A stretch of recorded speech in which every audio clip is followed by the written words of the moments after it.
Boss, ಏನು ರಾಜು? ನೀವಿವತ್ತು ಮಧುರಾಪುರಕ್ಕೆ ಹೋಗಿ ಬಂದಿದ್ದು ಒಳ್ಳೇದಾಯ್ತು. ಯಾಕೆ? ಯಾಕಂದ್ರೆ ಎಣ್ಣೆ ಅರಿಶಿನ ಶಾಸ್ತ್ರ ಆದ್ಮೇಲೆ ಮದುವೆ ಮುಗಿಯೋ ತನಕ ನೀವು ರಾಧಿಕಾ ಅದಕ್ಕೆ ನೋಡಕ್ ಹೋಗ್ಬಾರ್ದು. ಅದಕ್ಕೆ. ಓ, ಅದಾ ವಿಷಯ.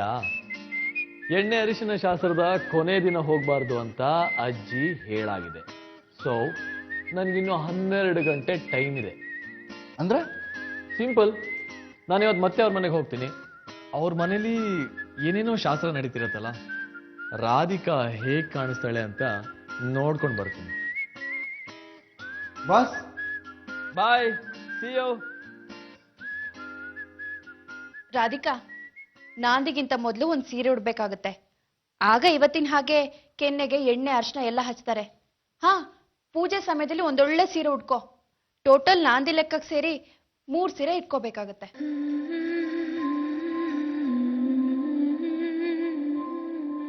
ವಿಶಾಖ, ನೀನ್ ಬರ್ದೇ ಇದ್ದಿದ್ರೆ ನನ್ಗಿಷ್ಟೆಲ್ಲ ಸಹಾಯ ಮಾಡಕ್ ಯಾರೂ ಇರ್ತಿರ್ಲಿಲ್ಲ.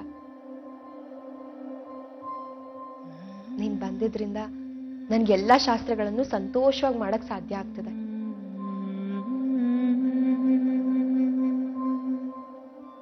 ವಿಶಾಖ,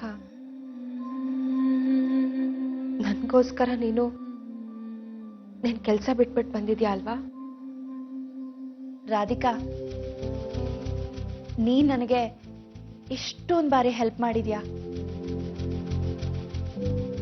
ನೀನ್ ಮಾಡಿರೋ ಹೆಲ್ಪ್ ಮುಂದೆ ನಾನ್ ಮಾಡ್ತಿರೋದು ಏನೂ ಸಾಲದು.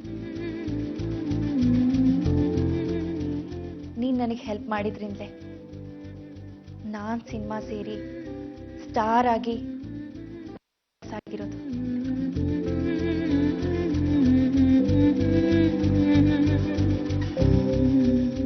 ಆದ್ರೆ ಯಾವುದನ್ನಾದ್ರೂ ಕಳ್ಕೊಂಡಾಗ್ಲೇ ಅದ್ರ ಬೆಲೆ ಏನು ಅಂತ ಗೊತ್ತಾಗೋದು. ನಾನು ಈ ಸಿನಿಮಾ ಗುಂಗ್ನಲ್ಲಿ ಅಜ್ಜಿ, ಅಪ್ಪ, ಅಮ್ಮ, ನಿನ್ನ ಎಲ್ರೂ ಬಿಟ್ಟು ಹೋದೆ. ಆದ್ರೆ ಈಗ ನನ್ಗೆ ಸಂಬಂಧ ಅಂದ್ರೆ ಏನು, ಕುಟುಂಬ ಅಂದ್ರೆ ಏನು, ಸಂಸಾರ ಅಂದ್ರೆ ಏನು ಅಂತ ಅರ್ಥ ಆಗಿದೆ. ಮನೆಯವ್ರ ಪ್ರೀತಿ ಎದ್ರು ಈ ದುಡ್ಡು, ಹೆಸರು ಎಲ್ಲ ವೇಸ್ಟ್. ಅದಕ್ಕೆ ರಾಧಿಕಾ ನನ್ ಮನೆಗೆ ವಾಪಸ್ ಬಂದಿತ್ತು. ಅಯ್ಯೋ, ಲೈಟ್ ಹೋಯ್ತು. ನೀನ್ ಇಲ್ಲೇ ಕೂತ್ಕೊಂಡಿರು, ನಾನು ದೀಪ ಹಚ್ಕೊಂಡ್ ಬರ್ತೀನಿ. ಸರಿ.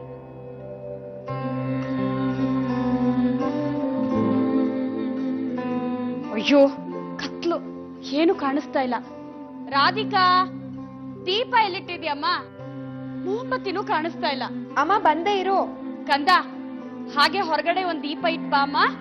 ಅರಶಿನದ ಬಟ್ಲು ಅಲ್ಲೇ ಇದೆ, ಅದನ್ನು ತಂದ್ಬಿಡು. ಹಾ, ಸರಿ ಅಮ್ಮ.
ನೀವಾ?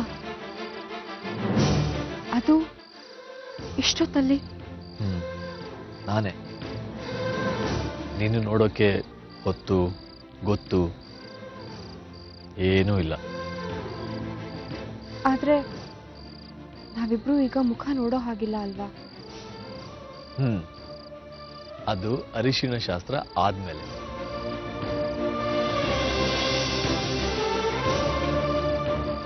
ಆದ್ರೆ ಇವತ್ತು ಅರಿಶಿನ ಶಾಸ್ತ್ರ ಆಗಿಲ್ಲ. So no problem.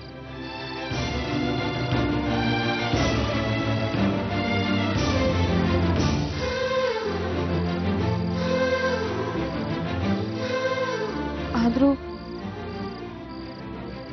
ಅಪ್ಪ ಅಮ್ಮ ಯಾರಾದ್ರೂ ನೋಡ್ಬಿಟ್ರೆ?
ಅಳ್ತಾ ಇದೆಯಾ?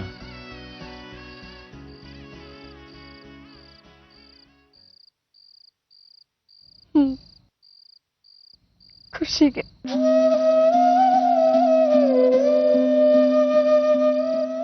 ರಾಧಿಕಾ,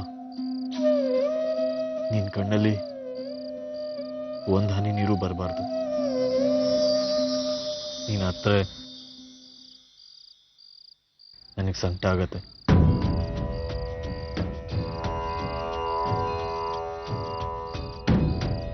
ಈ ಕಣ್ಣೀರು ನಿಮ್ ಮೇಲಿನ ಪ್ರೀತಿಗೆ.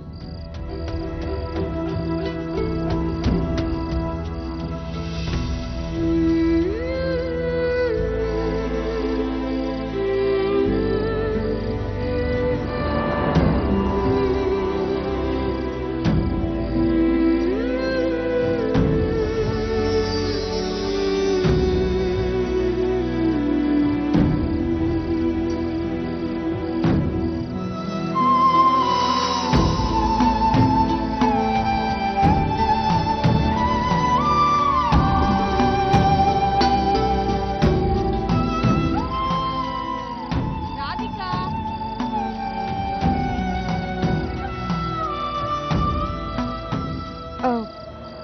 ಅಮ್ಮ ಕರೀತಿದ್ದಾರೆ, ನೀವು ಹೊರಡಿ. ಮತ್ತೆ ಯಾವಾಗ ಸಿಗ್ತೀಯಾ? ಮದುವೆ ಮಂಟಪದಲ್ಲಿ.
ಇವಕ್ಕೆ ಇನ್ನು ಯಾರ್ಯಾರಿಗೆ ನಾವು ಲಗ್ನ ಪತ್ರಿಕೆ ಕೊಡಬೇಕು ಅಂತ ಒಂದು ಪಟ್ಟಿ ಮಾಡಿದ್ದೀನಿ. ಇಲ್ಲಿ ನೋಡಿಲಿ, ನಾರಾಯಣ ಮೂರ್ತಿಗಳು ಅದೇ ಕಡೆ ಮನೆ, ಕೇಶವ ಭಟ್ರು, ರಾಮಶಾಸ್ತ್ರಿಗಳು, ಚಂದ್ರಪ್ಪನವರು,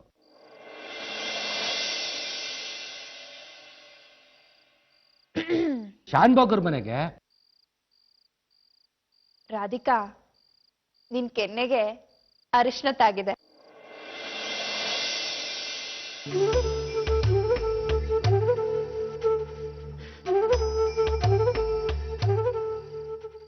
ಅರಿಶಿನ ಚೆಲ್ಲಿರ್ಬೇಕು. ಮಡಿ ಮೈಲ್ಗೆ ಎಲ್ಲಿದೆ ಈ ಅನಿಷ್ಟಕ್ಕೆ? ಅಲ್ಲಮ್ಮ, ಅರ್ಶನ ಕೆಳಗಡೆ ಬಿದ್ದರೆ ಕೆನ್ನೆಗೆ ಹೇಗ್ತಾಗತ್ತೆ?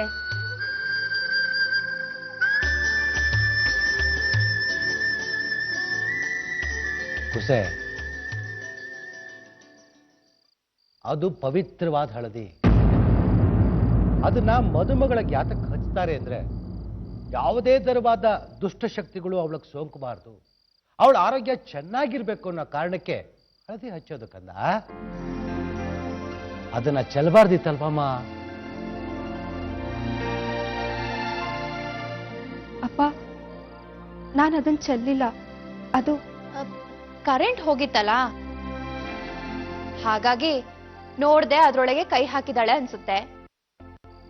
ಕತ್ಲಲ್ಲಿ ಕಾಣ್ದೆ ಕೆನ್ನೆ ಗೊರೆಸ್ಕೊಂಡಿದ್ದಾಳೆ ಅಲ್ವೇನೆ ರಾಧಿಕಾ?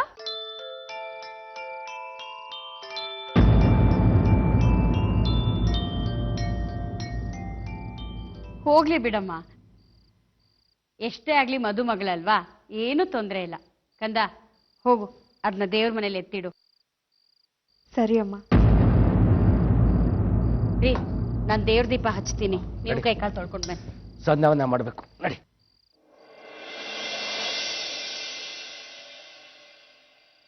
ರಾಧಿಕಾ, ಹೋಗು, ತುಳಸಿ ದೀಪಕ್ಕೆ ಇನ್ನೂ ಸ್ವಲ್ಪ ಎಣ್ಣೆ ಹಾಕ್ ಬಾ.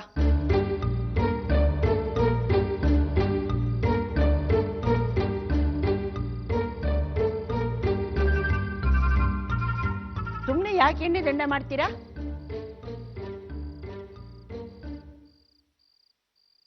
ಪರವಾಗಿಲ್ಲ ಬಿಡಿ ಅಜ್ಜಿ, ಇದು ಮದ್ವೆ ಮನೆ ಅಲ್ವಾ. ಹೋಗು ರಾಧಿಕಾ, ಈ ಚಾನ್ಸ್ ಇನ್ನೊಂದ್ಸರಿ ಸಿಗಲ್ಲ.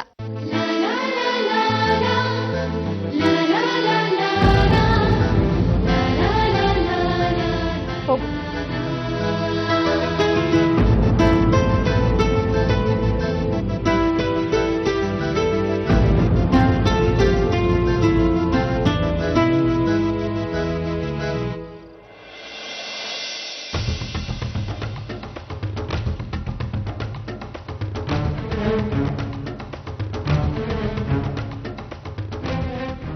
ಏನ್ ಯೋಚನೆ ಮಾಡ್ತಿದ್ದೀರಾ ಅಂತ? ಏನಿಲ್ಲ ರಮ್ಯಾ ಅತ್ತೆ, ನೀವು ಮಾಡಿದ್ರಲ್ಲಿ ತಪ್ಪೇನಿಲ್ಲ. ಅಕಸ್ಮಾತ್ ವಿಶಾಖ ಹೊರಟೆ ಹೋಗಿದ್ರೆ ಏನ್ ಮಾಡ್ತಿದ್ರಿ? ಅವಳನ್ನ ವಾಪಸ್ ಕರ್ಸ್ಕೊಳಕ್ ಆಗ್ತಿತ್ತಾ? ನಿಮ್ ಯೋಚನೆಗಳೆಲ್ಲ ತಲೆ ಕೆಳಗಾಗ್ತಿರ್ಲಿಲ್ವಾ?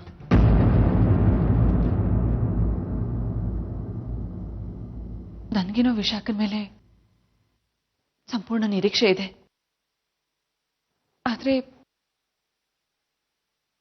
ಆದ್ರೆ ಅವಳ ಮನಸ್ಸಲ್ಲಿ ಏನಿದೆ ಅಂತಾನೆ ಗೊತ್ತಿಲ್ಲ. ಅವಳ ಒಪ್ಪಿಗೆ ಇಲ್ಲದೆ ಏನು ಮಾಡಕ್ಕಾಗಲ್ಲ ಅಲ್ವಾ? ಅವಳು ಒಪ್ಕೊಂಡ್ರು ಅವಳನ್ನ ಪುನಃ ಈ ಮನೆಗೆ ಕರ್ಸೋದು ಹೇಗೆ? ಮನೆಯವನ್ನೆಲ್ಲ ಒಪ್ಸೋದು ಹೇಗೆ? ವಿಶು ಮನ್ಸು ಬದಲಾಗೋ ಹಾಗೆ ಮಾಡೋದು ಹೇಗೆ? ಅತ್ತೆ, ಅದನ್ನೆಲ್ಲ ಒಂದೊಂದಾಗಿ ಪ್ಲಾನ್ ಮಾಡಿದ್ರೆ ಆಯ್ತು ಬಿಡಿ.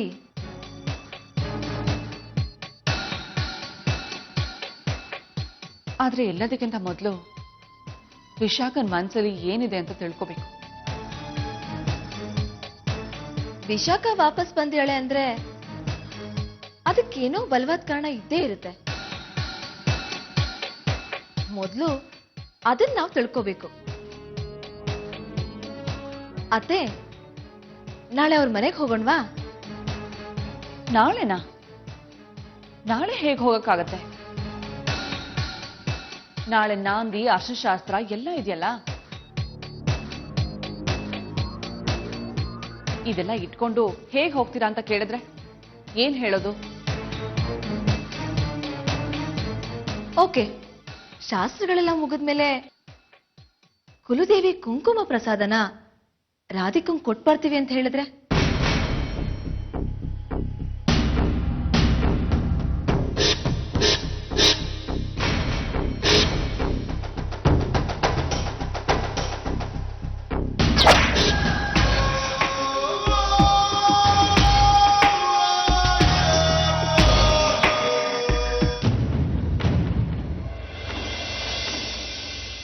ಶಾಸ್ತ್ರಗಳೆಲ್ಲ ಮುಗಿತಾ? ಮುಗೀತು. ಡ್ಯಾಡ್, ನಿಮ್ಮ ಹತ್ರ ಒಂದು ವಿಷಯ ಹೇಳಬೇಕು. ಹೇಳು. ಜೀವನದಲ್ಲಿ ಮೊದಲನೇ ಸಾರಿ ಏನೋ ಘನಕಾರ್ಯ ಮಾಡೋಕೆ ಹೊರಟ್ರು ಕಾಣುತ್ತೆ. ಹಂಗಿಸ್ಬೇಡಿ ಡ್ಯಾಡ್. ನಿಮ್ಗಿಂತ ಹೆಚ್ಚು ನೋವನ್ನು ಅನುಭವಿಸ್ದ ನಾನು. ಧರ್ಮಾಧಿಕಾರಿ ಪಟ್ಟಕ್ಕೆ ಟ್ರೈ ಮಾಡಿ ಮಾಡಿ ಪ್ರತಿ ಹೆಜ್ಜೆ ಹೆಜ್ಜೆಲ್ಲೂ ಸೋಲ್ ತಿಂದವ್ ನಾನು. ಸೋಲ್ಬೇಕಣ, ಸೋಲೇಬೇಕು. ಸೋತ್ರನೇ ಗೆಲ್ಲಬೇಕನ್ನೋ ಛಲ ಮನಸ್ಸಿನಲ್ಲಿ ಹುಟ್ಟುತ್ತೆ. ಅದೇನಂತ ಬೇಗ ಹೇಳು. ಈ ವಿಶಾಖ ಒಂದು ಸಿನಿಮಾದಲ್ಲಿ ಆಕ್ಟ್ ಮಾಡ್ತಿದ್ಲು ಗೊತ್ತಾ? ಅದ್ರ ಪ್ರೊಡ್ಯೂಸರ್ ಯಾರು ಅಂತ ಗೊತ್ತಾಯ್ತು.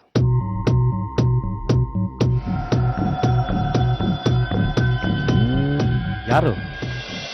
ನೀವು ಇದನ್ನೆಲ್ಲ ತಗೊಂಡು ಹೋಗಿ ಒಳಗಿಟ್ಬಿಡಿ. ಏ ರಾಜು, ಪ್ರದೀಪ್ ಎಲ್ಲೋ?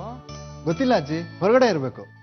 ಸರಿ, ಅಲ್ಲಿ ವಿಷು ಎಣ್ಣೆ ಶಾಸ್ತ್ರ ಕಾಯ್ತಾ ಇದ್ದಾನೆ, ಅವ್ನ ಅಲ್ಲಿಗೆ ಹೋಗಕ್ ಹೇಳು.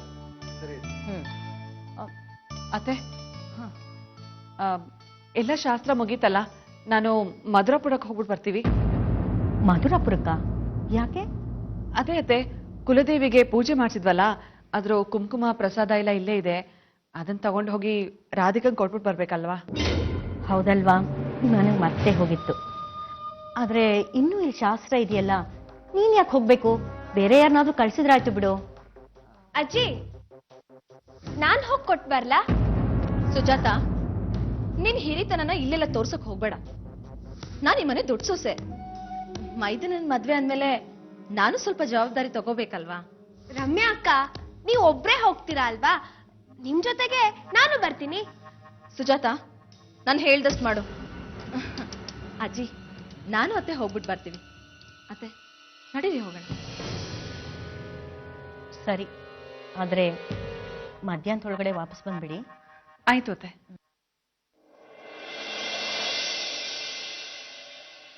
ಸುಜಾತ, ವಿಶುಗೆ ಏನಾದ್ರೂ ಬೇಕಾ ನೋಡು. ಸರಿ ಅಜ್ಜಿ.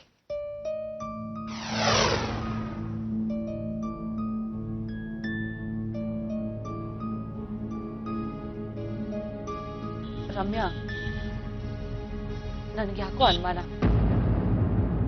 ಅವಳ ಹತ್ರ ಕೇಳಿ ಇಲ್ಲ ಅನ್ಸ್ಕೊಳೋದಕ್ಕಿಂತ ಕೇಳ್ದೆ ಇರೋದೇ ವಾಸಿ ಅನ್ನಿಸ್ತಾ ಇದೆ. ಬಿದ್ದು ಹೋಗೋ ಮಾತು ಎದ್ದು ಹೋಗ್ಲಿ ಬಿಡಿ ಅತ್ತೆ. ಕಡೆ ಪಕ್ಷ ಅವಳ ಮನ್ಸಲ್ಲಿ ನಮ್ ಬಗ್ಗೆ ಏನಿದೆ ಅನ್ನೋದಾದ್ರೂ ತಿಳ್ಕೊಬೋದಲ್ವಾ?